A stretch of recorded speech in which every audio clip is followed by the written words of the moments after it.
Hurricane Katrina destroyed New Orleans in 2005. But here's what will shock you. 20 years later, in 2025, thousands of people are still living in tents. How can the world's richest nation condemn its own citizens to live in tents for 20 years? After you hear this story, your perspective on America will completely change. This is Street Unheard, the only channel that exposes the truth. Today we're telling you the story of 20 years of pain. New Orleans, the birthplace of jazz music, the city of Mardi Gras carnivals, the heart of Creole cuisine.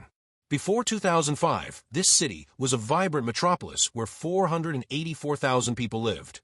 Music rising from the narrow streets of the French Quarter, colorful houses stretching along the Mississippi River, magical plantation homes in the Garden District. But even before Katrina, New Orleans had problems. 68% of the city was below sea level. Built on delta soil, this city was constantly sinking. During hurricane season, people held their breath and waited every year. Marcus Johnson was 35 then, a jazz musician born and raised in the Treem neighborhood.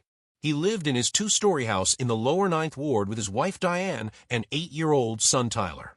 They were making hurricane warnings, but none of us thought it would be this bad, Marcus says. We thought we'd just go away for a few days and come back. Sarah Mitchell was 42 at the time, running a daycare in the Bywater area. She had been living in the same house for 15 years and was a well-known figure in the neighborhood. My house was everything to me, Sarah says. My grandfather built this house with his own hands. Before Katrina, it never crossed my mind that I'd one day live in a tent. August 29, 2005, 6:10 a.m.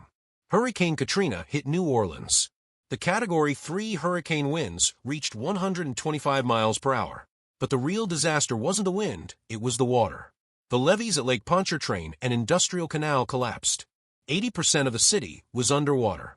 In some places, water depth reached 20 feet. 1,833 people died. 1.1 million people were evacuated. Marcus and his family had planned to go to Dallas before the hurricane. Our car broke down, Marcus says. We went to a motel north of the city with neighbors. We thought just a few days. Sarah had decided to brave the hurricane. I couldn't leave my house. I was waiting on the roof to be rescued. For 3 days. I could hear helicopter sounds, but nobody came. When the floodwaters receded, the remaining scene was apocalyptic. Houses torn from their foundations, cars crashed into trees, bodies floating in the streets. The Federal Emergency Management Agency, FEMA, declared a state of emergency. Temporary shelters were set up. FEMA trailers arrived. 240,000 of them. They said we'd stay 18 months, Marcus says. Then they said we'd return to our permanent homes. But permanent homes never came. In 2006, it was revealed that formaldehyde poisoning cases were increasing in FEMA trailers. The government panicked. They began collecting the trailers back. They forced us out, Sarah says. They didn't even ask where we would go. That's when the truth emerged. New Orleans reconstruction was not planned. Instead of restoring the city to its former state, the federal government was pursuing a shrinking policy. Poor neighborhoods like Lower 9th Ward, Upper 9th Ward, and New Orleans East were not allowed to be rebuilt. They told us those neighborhoods are no longer safe, Marcus says. But they were investing millions of dollars in the wealthy Uptown and Garden District. In 2007, the first tent camps began to be established. Initially, they were temporary solutions for a few months. Along St. Claude Avenue, in the old Walmart parking lot under the I-10 highway, Marcus moved to the tent camp on Claiborne Avenue with his family. The first month was terrible, he says. My child was constantly crying. My wife became depressed. But the worst part was our hopes slowly running out. In 2008, the economic crisis hit. New Orleans reconstruction plans were shelved. Tent camps continued to grow. Sarah started living alone in the Broad Street camp. My daycare was gone. I had no money. My family had moved to Houston. I had nothing left except my tent. Obama became president in 2009. He said, change we can believe in. He made big promises for New Orleans. But change never came. In 2010, the BP oil spill occurred. For 0.9 million barrels of oil spilled into the Gulf of Mexico. New Orleans fishing and tourism industry collapsed. Thousands more people who couldn't find work joined the tent camps. Tyler, Marcus's son, was 13 years old now. He had been living in a tent for 5 years. Kids at school were making fun of me, Tyler says now. I didn't have a desk to do homework. I didn't have light at night. I was constantly getting sick. Crime rates increased in tent camps. Drug dealers settled in the camps. Police weren't intervening. Police didn't consider us human, Sarah says. When we complained, they said, then get out of your tent. But where would we go? In 2012, Hurricane Isaac hit New Orleans. This time there wasn't much major damage, but psychological trauma intensified. Tent camp residents panicked. Many were still experiencing hurricane trauma. Every time I heard the sound of wind, I was having a heart attack, Marcus says. My wife started thinking about suicide. We were only holding on for our child. During this period, tent camps began to organize. Camp leaders were elected. Many communities with their own rules were formed. James Rodriguez was 28 at the time, a construction worker from Gentilly. He had lost his job in Katrina and had become a leader in the tent camp. The government had forgotten us, James says. We had to organize ourselves.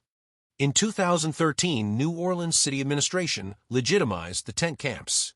Basic services like water, electricity, and toilets began to be provided. But this also made the camps more permanent. By 2015, tent camps had become a normal part of New Orleans. Tourist guides ignored the camps. Local media no longer covered them. When Tyler turned 18, he had barely finished high school. He had no chance to go to university. My address was a tent camp, he says. No university would accept me. Same problem with job applications. During this period, Sarah opened a small grocery store in the tent camp. I had to do something to survive, she says. I had no hope of leaving the camp anymore. Trump was elected president in 2016. Social assistance programs were cut. Support for tent camps decreased. Marcus had a heart attack in 2017. After staying in the hospital, he returned to the tent camp. The doctor told me to stay away from stress, he says laughing. How do you stay away from stress in a tent camp? COVID-19 pandemic hit the tent camps. Social distancing was impossible. Masks and disinfectants couldn't be found. Hospital doors were closed. 15 people died in our camp, James says. All from COVID. Ambulances weren't even coming. We buried the bodies ourselves. The federal government issued stay-at-home orders. But people in tent camps had no homes. Economic aid packages didn't reach those without bank accounts. Tyler decided to get married during this period. To Ashley, his camp friend. We had our wedding between the tents, he says.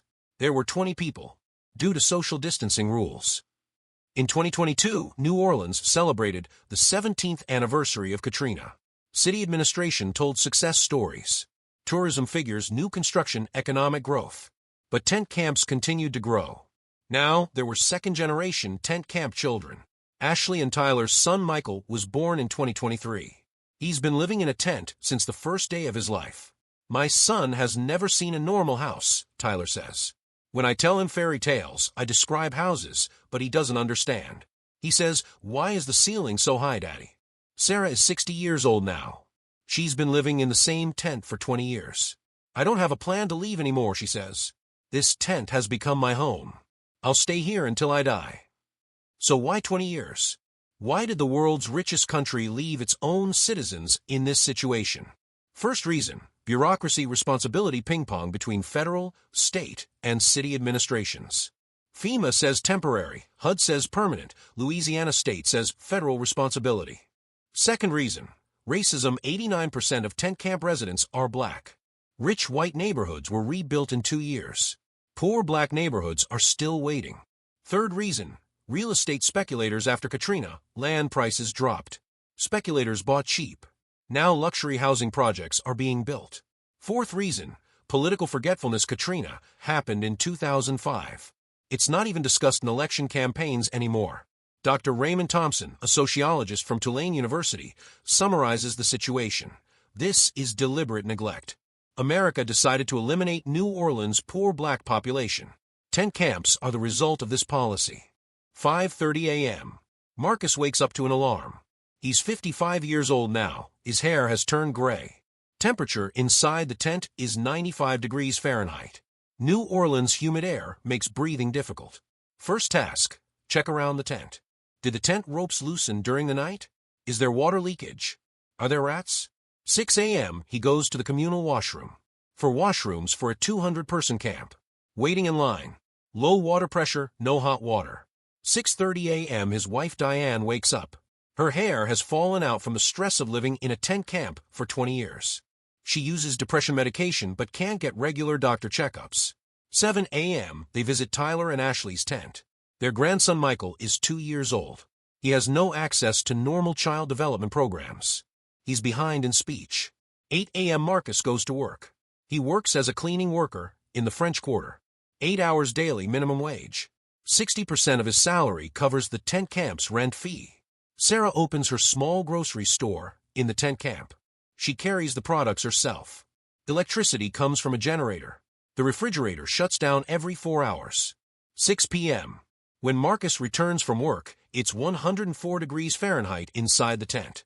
No air conditioning. Just an old fan. Dinner, canned and packaged foods. They can't buy fresh vegetables. No stove either. Just an electric heater. 8 p.m. Camp leader James Rodriguez holds the daily meeting. Agenda: water outage, security problems, new tent applications. 10 p.m. Music sounds between tents. Young people smoking marijuana. Elderly complaining, but police don't come. 12 a.m.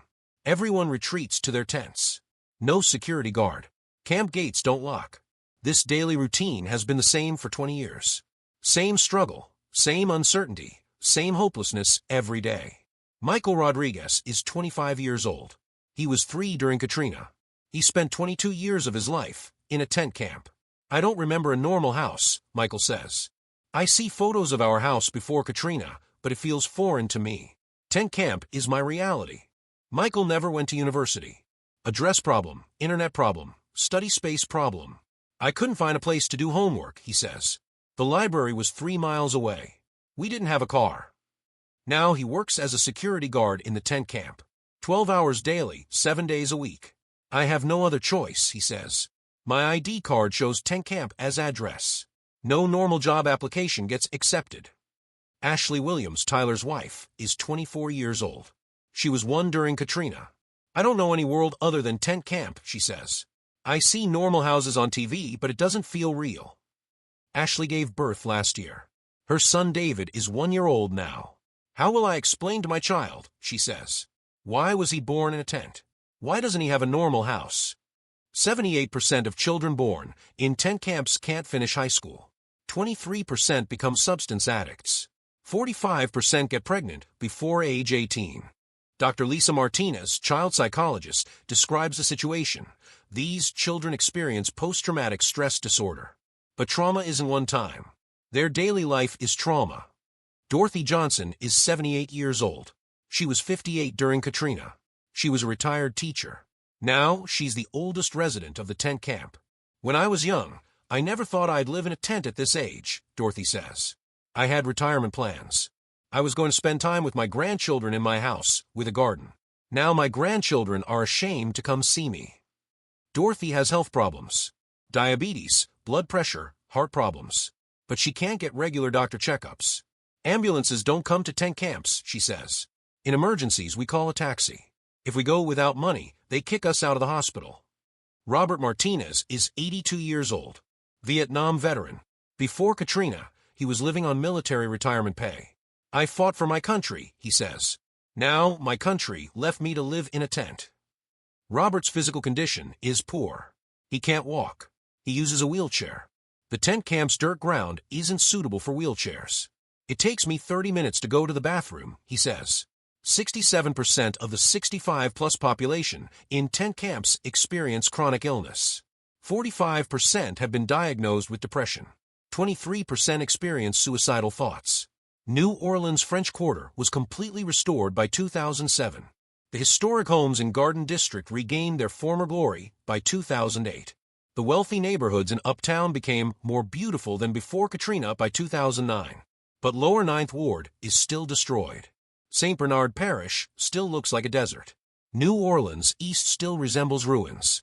Same hurricane, same city, says tent camp leader James Rodriguez. But different results. Rich people return to their homes in 2 years. Poor people have been living in tents for 20 years. According to real estate records after Katrina, French Quarter home prices increased 340%. Garden District increased 280%. Lower Ninth Ward decreased 90%. St. Bernard Parish decreased 85%. This is not coincidence, says Dr. Thompson. It's deliberate transformation. A plan to make New Orleans safe for the wealthy. Money spent on New Orleans in 20 years. Federal reconstruction funds, $120 billion. State investments, $45 billion. Private sector investments, $78 billion. Total, $243 billion. Where this money went. 45% wealthy neighborhoods. 30% tourism projects. 15% infrastructure. 10% social housing, most not completed. Money spent on tent camps. Basic services, $2.3 million annually. Security, $800,000 annually. Health services, $1.1 million annually. Total, $84 million in 20 years. $243 billion was spent, but only $84 million for tent camps, says economist Dr. Patricia Williams. That's 0.03%. So 3/1000ths of the money spent. Between 2005 to 2007, Katrina was constantly in the world press. CNN, BBC, New York Times. Everyone was reporting from New Orleans. In 2008, the economic crisis began. Media interest disappeared. In 2010, the BP oil spill occurred. Interest returned for a while. After 2012, New Orleans started appearing in media only as tourism news. Jazz festival, Mardi Gras, nice restaurants. Tent camps no longer have news value, says former Times-Picayune reporter Janet Miller. It's been 20 years. People got used to it. They consider it normal. Local media also went silent. Most advertisers are from the tourism sector, Miller says. Talking about tent camps affects tourism. On social media, tent camps are also hidden by algorithms. When searching with hashtag New Orleans hashtag, only beautiful places appear in photos. 78% of tent camp residents aren't registered to vote. Address problem, ID problem, transportation problem. How do we get to downtown on election day? Sarah says, bus ticket is $5. That's big money for us. Those who are registered mostly can't vote either. Polling places are 6 to 9 miles away from tent camps. Politicians know we won't vote, says James Rodriguez. That's why we're not in their promises. In the 2020 presidential election, Biden visited New Orleans. He spoke in the French Quarter. He didn't visit tent camps. Trump didn't come either. Biden didn't come, Marcus says. Both ignore us. In 2025, New Orleans City Administration announced a new plan, Vision 2030. A plan to gradually end tent camps within 5 years. The plan, 2026, close the smallest 3 camps. 2027, close 5 medium-sized camps. 2028, reduce the largest 2 camps. 2029, transform remaining camps into regular accommodation centers. 2030, completely end tent camps. But these plans have no alternative. Where will camp residents go? Which houses will they stay in? They make a new plan every 5 years, Dorothy says. Same promises for 20 years. Nobody believes anymore. Tyler evaluates the plan like this. In 2030, my son will be 7 years old. We'll still be living in tents. That's certain. Dr. Jennifer Walsh, a psychiatrist who has worked with tent camp residents for 15 years, describes the mental health crisis. We're seeing complex PTSD, chronic depression, and what we call learned helplessness on a massive scale. The statistics are staggering. 67% of adults show signs of severe depression. 45% have anxiety disorders. 23% have attempted suicide. 78% of children show developmental delays. When you tell someone they're temporary for 20 years, you destroy their sense of future, Dr. Walsh explains. These people exist in a permanent state of limbo. Marcus describes the psychological impact. You wake up every day thinking, maybe today we'll get news about housing. After 10 years, you stop hoping. After 15 years, you stop planning. After 20 years, you just survive. The children suffer most. Tyler's son Michael, now 2, has never played in a real yard. He sees other kids on TV playing in backyards and asks why he can't do that, Tyler says. How do you explain to a 2-year-old that his government abandoned him? International observers have called New Orleans tent camps America's refugee crisis. The United Nations Special Rapporteur on Housing visited in 2019 and called the situation a violation of human rights. European journalists regularly visit to document what they call third world conditions in America. The BBC produced a documentary titled America's Hidden Shame, 20 Years in TENTS. When I tell people in France about New Orleans, they don't believe me, says French journalist Pierre Dubois. They say this can't be America. This must be some war zone. The contrast is particularly stark during international events. When dignitaries visit New Orleans, tent camps are hidden behind temporary barriers. They literally wall us off when important people come, James Rodriguez says. While residents suffer, some profit from the tent camp system. Private security companies earn millions annually. Portable toilet companies have lucrative contracts. Even the land where camps sit is often leased to the city by private owners. It's become an industry, says housing advocate Maria Santos. There are people making money from keeping these camps operating. The economic incentive to maintain rather than solve the crisis creates what experts call poverty industry. Food distribution contracts, security services, health screening programs all generate revenue. Solving homelessness would put a lot of people out of business, Santos notes. That's the ugly truth. Many tent camps sit on contaminated land. Industrial runoff, lead paint from demolished buildings, and poor sanitation create health hazards. My grandson has asthma at age 2, Tyler says. The doctor says it's environmental. But this environment is all we have. Studies show tent camp residents have cancer rates 40% higher than the general population. Respiratory diseases are endemic. Skin conditions from poor sanitation are universal.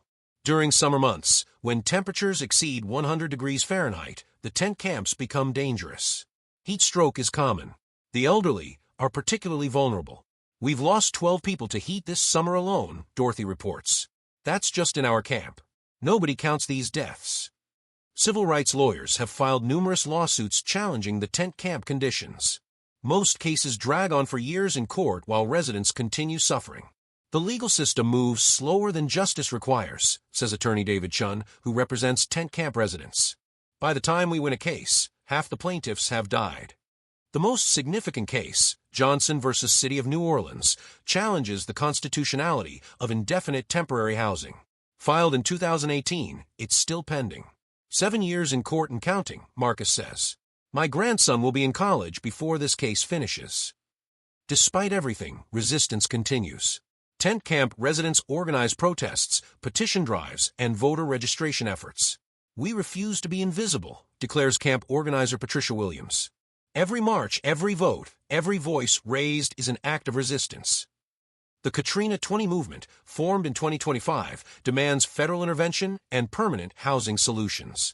Their weekly marches through the French Quarter force tourists to confront the reality. Tourism is built on our suffering, Patricia explains. Visitors come see the pretty parts while we rot in tents.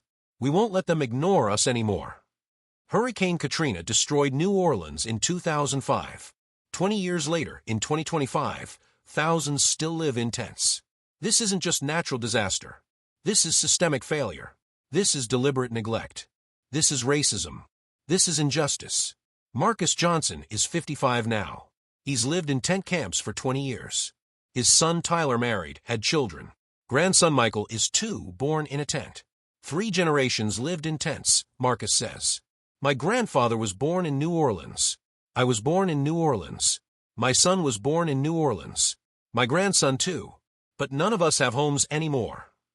Sarah Mitchell is 60. She's lived in the same tent for 20 years. I'm used to it now, she says. This tent is my home. I don't know any other life. 20 years. 7,305 days. In the world's richest country, keeping your own citizens in tents for 20 years. This is America's nakedness. Katrina ended, says tent camp leader James Rodriguez. But post-Katrina never ended. 20 years passed, and we're still here. Did your perspective on America change after watching this story? How can the world's richest country keep its own citizens in tents for 20 years?